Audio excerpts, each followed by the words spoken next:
2025 সালের মাধ্যমিক school SSC পরীক্ষা ঢাকার ধামরাই ও মানিকগঞ্জের সাটুরিয়ায় শান্তিপূর্ণ ও সুন্দর পরিবেশে অনুষ্ঠিত হয়েছে। আজকের পরীক্ষা সকাল 10টা থেকে শুরু হয়ে দুপুর 1টা পর্যন্ত চলে। ধামরাইয়ে কোনো ধরনের বিশৃঙ্খলা বা অনাকাঙ্ক্ষিত ঘটনা ছাড়াই পরীক্ষা সম্পন্ন হয়।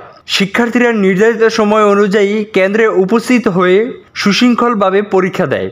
অন্যদিকে মানিকগঞ্জের সাটুরিয়াতে একই চিত্র দেখা গেছে। শিক্ষার্থীরা জানান পরীক্ষার পরিবেশ ছিল যথেষ্ট অনুকূল এবং প্রশ্নপত্র তাদের প্রস্তুতির সাথে সামঞ্জস্যপূর্ণ ছিল। তারা আরও জানান সুন্দর পরিবেশে পরীক্ষা দিতে পেরে আমরা সন্তুষ্ট।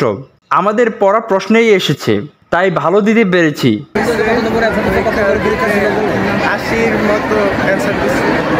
শিক্ষা বোর্ড ও স্থানীয় প্রশাসনের সার্বিক তত্ত্বাবধানে পরীক্ষা সুষ্ঠুভাবে সম্পন্ন হয়েছে। কলেজে অনেক সুন্দর পরিবেশ, অনেক সুন্দরভাবে ওরা পরীক্ষা দিয়েছে, এর কোনো সমস্যা হয়নি। অত্যন্ত মনোরম পরিবেশ ওরা পরীক্ষা দিয়েছে, পরীক্ষাটা চমৎকার। স্বাধীনতা টিভি বাংলা নিউজ ডেস্ক।